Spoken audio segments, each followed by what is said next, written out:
Shikues të nderuar, ju përshëndes, jemi në minutat e editarit informativ në RTS Gjirokastra, ku ndër të tjera sot do të keni mundësinë të ndiqni. Gjirokastra ka qenë ndalesa e radhës e kryeministrit Edi Rama gjatë turit që po zhvillon në jug të vendit. Kreu i ekzekutivit shqiptar tha se tashmë qyteti i Gurt është kthyer në kryeqendrën e turizmit kulturor, ndërsa ftoi të gjithë emigrantët e qarkut të rikthehen dhe të bëhen pjesë e paketës së maleve. Qytetarët që marrin mbi 100.000 lekë në muaj pag bruto duhet të plotësojnë formularin e deklarimit të ardhurave. Afati për dorëzimin e deklaratës së të ardhurave e njohur si DIVA do të jetë 31 marsi. Deklarimi duhet të bëhet edhe nga të gjithë të dy punësuarit, pavarësisht nivelit të pagave. Familja Baho nga fshati Kolonji, njësisë administrative Picar në bashkinë Gjirokastër, ka zgjedhur të mos largohet nga fshati, por të investojë aty. Prej 17 vitesh, kjo familje i është përkushtuar kultivimit të peshkut, ndërkohë që prej një viti ka investuar edhe në agroturizëm. Gjirokastra mirëpret për 2 ditë kampionatin kombëtar për moshat U15 dhe U19. Ky event erdhi si një bashkëpunim i Bashkisë Gjirokastër dhe Federatës Shqiptare të Pingpongut. Organizatorët kanë vlerësuar maksimalisht iniciativën si një mbështetje shumë e mirë për masivizimin e këtij sporti në Gjirokastër. Ju njohim tani më gjerësisht. Gjirokastra ka qenë ndalesa e radhës e kryeministrit Edi Rama gjatë turit që po zhvillon në jug të vendit. Kreu i ekzekutivit shqiptar tha se tashmë qyteti i Gurt është kthyer në kryeqendrën e turizmit kulturor, ndërsa ftoi të gjithë emigrantët e qarkut të rikthehen dhe të bëhen pjesë e paketës së maleve.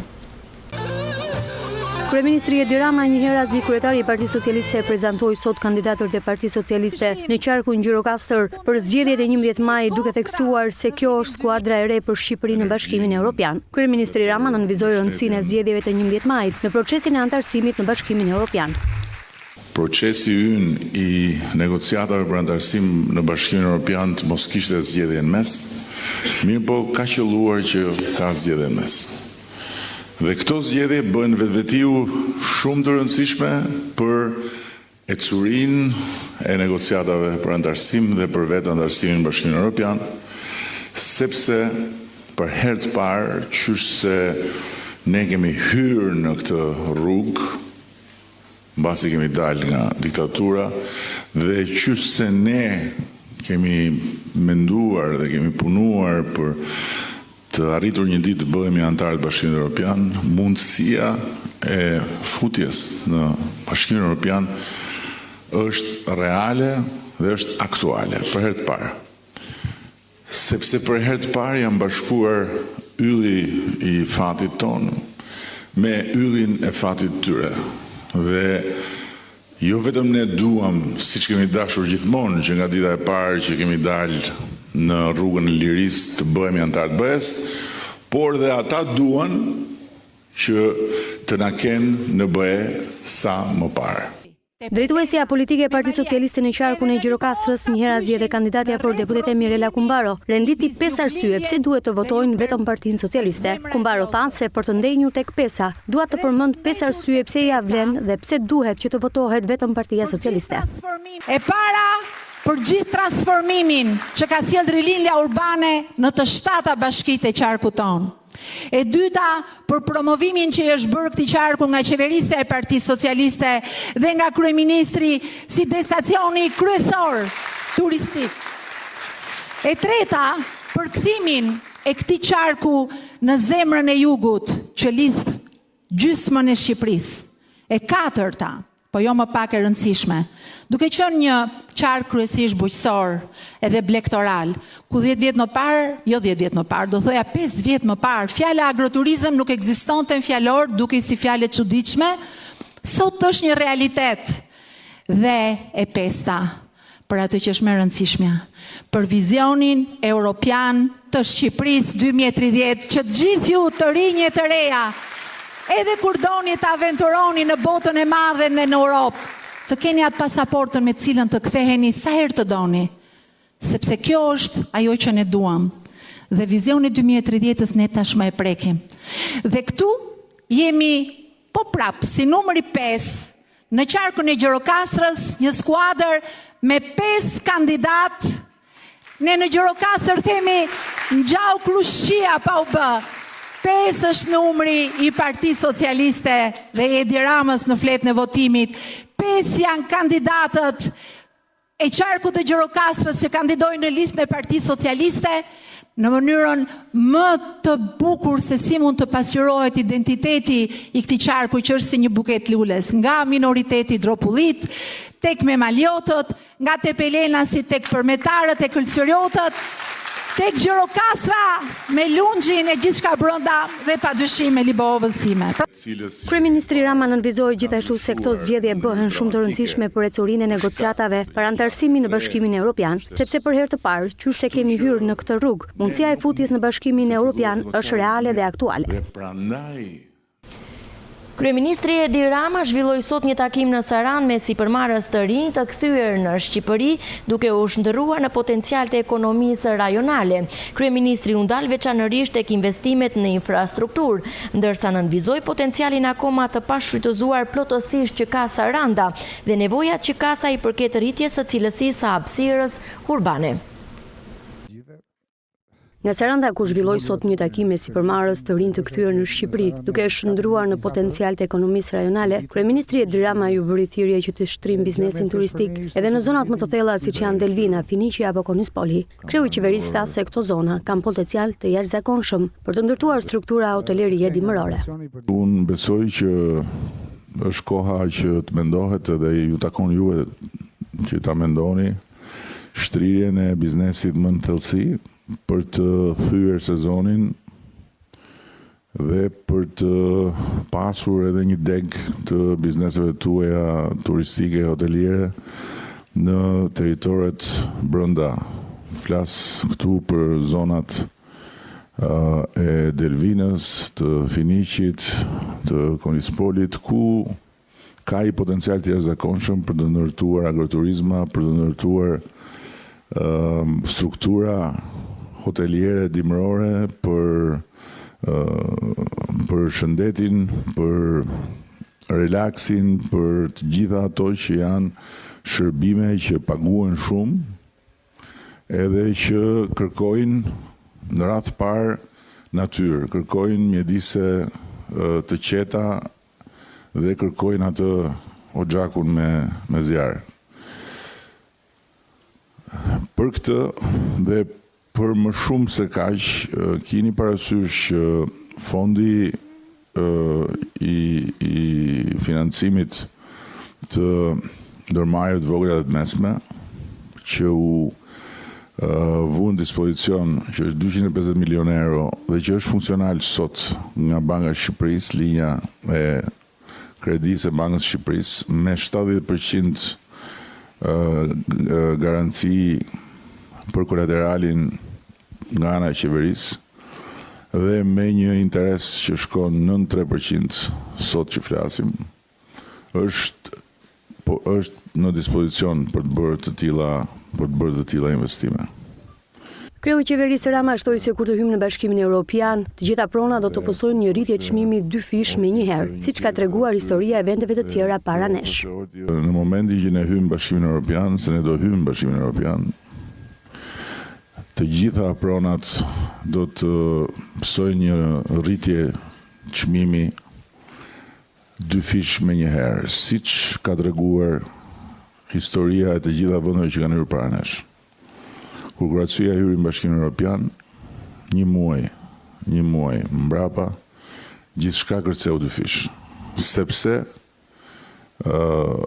prona e patundshme bëhet objekt interesi për një popullat që është qindra miliona njerëz. Nuk është më interes thjesht vetëm i popullatës që banon këtu, ose i atyre që kanë filluar ta shikojnë Sarandën ose Shqipërinë si një vend ku blejnë, po që janë akoma shumë pak. Janë raste që rriten çdo vit, po janë pak në krahasim me çfarë ndodh kur hyn në Bashkimin Evropian. Është njësoj si një qytet i ri të shtohet Shqipërisë. Edhe të ketë potencialet që ka Shqipëria. Parafityroni se çfarë interesi do kishte, kur edhe pse dyfishohen, janë prap shumë më lirë se sa që janë në vendet e zhvilluara të Bashkimit Evropian. Kryeministri shprehu bindjen se kjo do të rrisë më shumë vlerën e qytetit për shkak se bëhet edhe një shëtitore e brendshme përveç shëtitores Buzdetit, që është sot i vetmi shkarkimi masës së njerëzve që duan të ecin në qytet. Shkolla e re Avni Rustemi në Tepelen pas rikonstruksionit është gati të hapë dyert me standarde më të mira. Ministri i Arsimit dhe Sportit Ogerta Manastirliu ndau në rrjetet sociale pamje nga godina e përfunduar. Gati shkolla e re Avni Rustemi në Tepelen, e cila hap dyert për nxënësit dhe mësuesit me standardet më të mira, me klasa të reja, laboratore, terene sportive moderne. Fal investimit të Ministrisë së Arsimit dhe Sportit dhe Bashkisë së Tepelenës, shkruan Manastirliu. Projekti i rikonstruksionit të shkollës Avni Rustemi përfshiu një rinovim të plotë të objektit, duke përfshirë 14 klasa mësimore, 3 laborator, bibliotek dhe ndërtimin e palestrës së re. Përveç kësaj, shkolla Avni Rustemi shërben edhe si qendër komunitare, duke luajtur një rol kyç në zbatimin e projekteve të ndryshme në bashkëpunim me komunitetin lokal. Qytetarët që marrin mbi 100.000 lekë në muaj pagë bruto duhet të plotësojnë formularin e deklarimit të ardhurave. Afati për dorëzimin e deklaratës së të ardhurave, e njohur si DIVA, do të jetë 31 marsi. Deklarimi duhet të bëhet edhe nga të gjithë të dy punësuarit pavarësisht nivelit të pagave. Prej datës 1 janar, çdo individ që ka realizuar të ardhura bruto më shumë se 1.2 milion në vit duhet të dorëzojë deklaratën individuale. Pedagogja e ekonomisë Antoneta Polo bëri me dije se ky deklarim duhet të kryhet deri në fund të muajit mars. Ka dy ndryshime si vjet në lidhje me këtë formular. E para ka të bëjë me afatin e dorëzimit. Ishte deri më 30 prill afati dorëzimit të këtij formulari, tani duhet dorëzohet brenda periudhës 31 marsi 2025-s, edhe në vazhdim. Pastaj për vitet e tjera njëjta gjë. Dhe shumë e rëndësishme është ndryshimi i pragut, pra ndryshimi i vlerës mbi të cilën do të bëhet kjo deklaratë. Deri më 2023 ka qenë 2 milion vlera e të ardhurave vjetore mbi të cilat duhet të deklarohesh, pra të bëhesh kjo deklaratë, ndërsa duke filluar nga 1 janari 2025-s, kjo vlerë ulet në 1.2 milion. Pra, e thënë thjesht, të gjithë ata individ që kanë të ardhura vjetore 1.2 milion lek, ose të ardhura mujore 100.000 lek bruto, ose neto 80.000 lek, janë të detyruar të mbushin, pra të bëjnë deklaratën mbi të ardhurat individuale vjetore. Përpos këtyre individëve janë të detyruar ta përmbushin edhe ata persona që kanë realizuar të ardhura mbi 500.000 lekë, por nuk i nështrohen mbajtjes së tatimit. Këtë deklaratë janë të detyruar ta bëjnë, pra ta përmbushin të gjithë ata persona të cilët marrin të ardhura mbi 500.000 lekë, por të ardhura të cilat nuk janë të tatuara. Për shembull, nëse një individ merr të ardhura nga qiraja, nga një individ tjetër i cili nuk është i regjistruar në organet tatimore, atëherë qira dhënësi është i detyruar pra të bëjë deklaratën mbi të ardhurat vjetore, pra individuale. Po kështu nuk ka ndryshuar kjo deklaratë për sa i përket të dy punësuarve, pavarësisht pragut të të ardhurave, ata janë të detyruar që të përmbushin deklaratën individuale vjetore të të ardhurave. Për të gjithë individët që nuk plotësojnë formularin për deklarimin e të ardhurave vjetore, do të ketë penalitet. Familja Baho nga fshati Kolonjë, njësisë administrative Picar në bashkinë Gjirokastër, ka zgjedhur të mos largohet nga fshati, por të investojë aty. Prej 17 vitesh kjo familje është përkushtuar kultivimit të peshkut, ndërkohë që prej 1 viti ka investuar edhe në agroturizëm. Familja Baho ka zgjedhur të mos largohet asnjëherë nga fshati Kolonjë, njësisë administrative Picar në bashkinë e Gjirokastrës, por të qëndrojë dhe të investojë aty. Prej 17 vitesh kjo familje mban vaska peshku në afërsi të liçenit Kacoith, i cili është monument kulture. Aty tashmë prej gati 1 viti, duke parë zhvillimin turistik që po merr fshati, ka qelur edhe një restoran me gatime tradicionale të zonës. Ne po bëjmë 17 vjet që kultivojmë peshku, akvakulturën, dhe po bëjmë 1 vit që jemi zgjeruar me restorantin. Akoma nuk jemi futur tek skema tamam me agroturizëm, sepse do bëjtina do njëri, po menduam të zgjerohemi me restorantin dhe njëkohësisht avash sipas mundësive do mundojmë të vim në ofrim dhe për bëjtjen. Kam bërë mirë sepse mendoj se është drejtimi i dur, jo vetëm për mua, po unë bëj thirrje të gjithë fshatrave, njëkohësisht dhe fshatarëve të zonës, që duhet të zgjerohen në këtë pjesë sepse sa më shumë aq më mirë. Tashmë keni hapur vetëm një restorant? Po, një restorant. Çfarë gatimesh ofroni këtu? Pjesërisht tradicionale. Dhe mendoj aty duhet të qëndrojmë sepse është gjëja më e mirë, sepse po të jetë për gjërat e qytetit të gjejnë qyteti jo në fshat. Cilat janë gatimet më kryesore tradicionale që keni? Tradicionalet po kemi petanikun, kemi lakrorin, kemi mishin e saçit. Ky restorant ka shërbyer si një pikë tërheqëse për turistët që vizitojnë fshatin Kolonjë, duke ofruar një eksperiencë autentike dhe shije të pasura nga kuzhina lokale. Administratori Xhelal Baho thekson se vizitorët jo vetëm që shijojnë produktet e freskëta, por shpesh i marrin edhe me vete. Kam prit vizitor, ka pa dhe turist të huaj, po kryesisht ka qenë vendas. Kushdo që vjen mund të lërë përshtypje të thotë ju kënaqem, ngelem shumë të kënaqur. Po kjo nuk është një tregus është nëse do të vi përsëri. Dhe kjo është gjëja që mendoj pozitivisht sepse më rikthen shpesh. Baho shpreh i kënaqur me zhvillimin turistik që po ndodh në zonën e Kolonjës, duke e konsideruar atë si një ndihmës të madhe për ekonominë lokale. Ky zhvillim ka krijuar mundësi të reja për bashkëpunim mes familjes Baho, blegtorëve dhe fermerëve të zonës. Ismail Koshi është blegtori 57 vjeçar nga fshati Kolonjë i bashkisë Gjirokastër, i cili merret me blegtori që nga mosha 15 vjeçare. Kjo për të është një traditë familjare që po kalon në brez pas brezi. Ai sot mbarështron rreth 250 të imta, ku siguron të ardhura për ekonominë vetijake.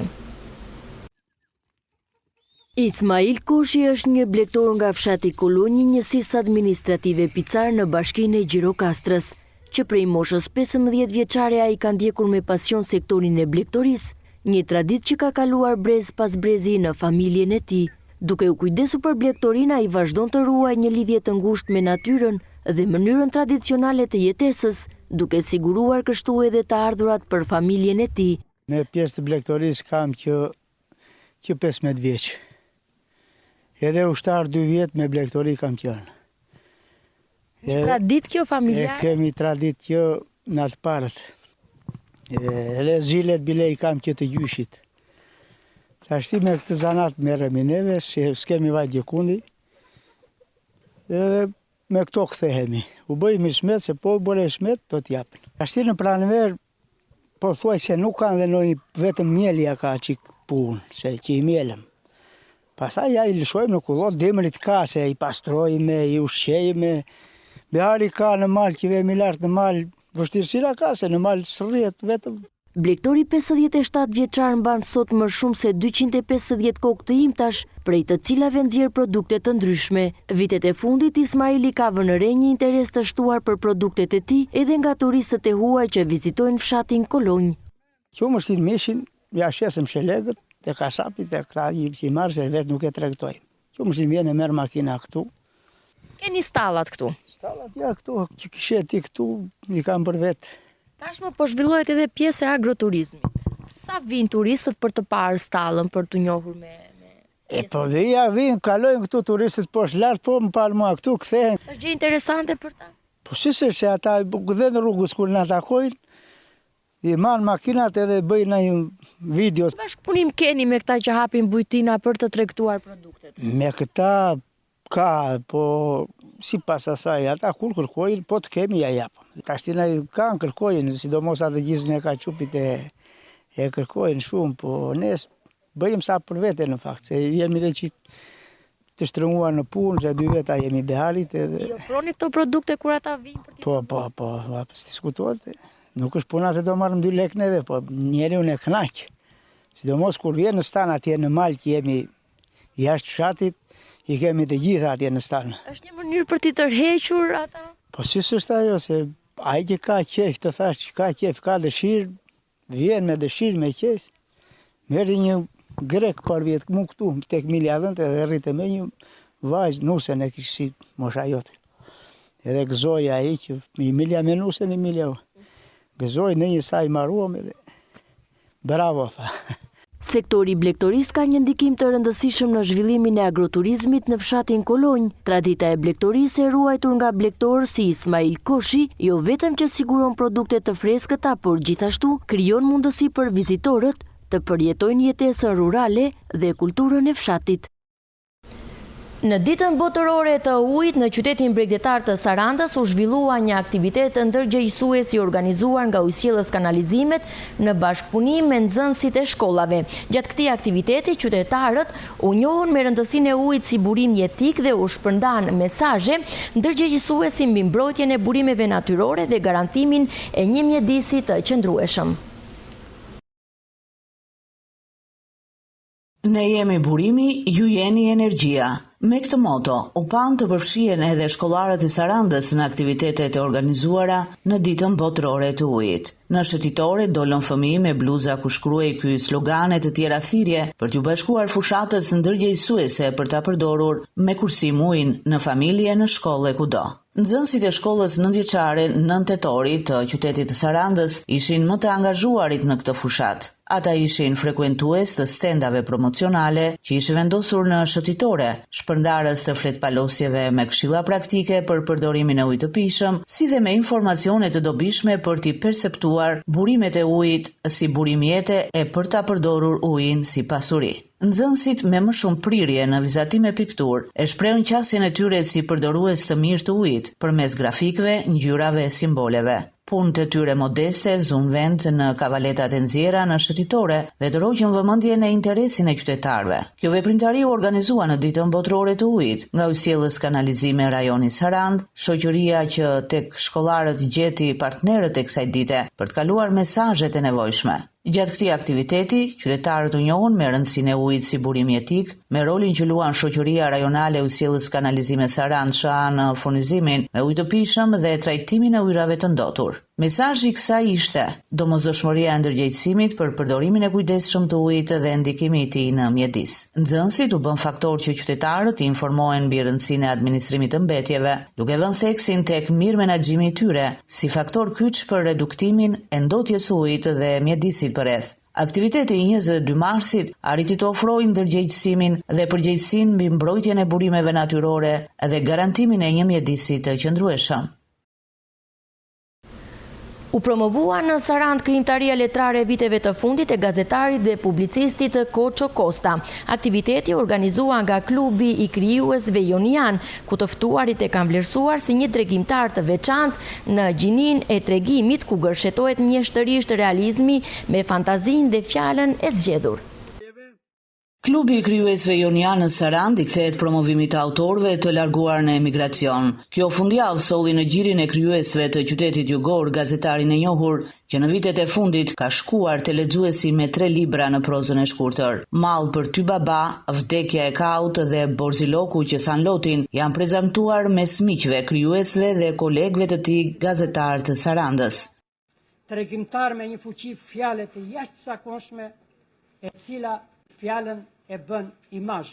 Një jetë të tërë u muar me gazetari për të dalë në skenën e shkrimtarëve Koçua vonoi. Kjo e ka një shpjegim.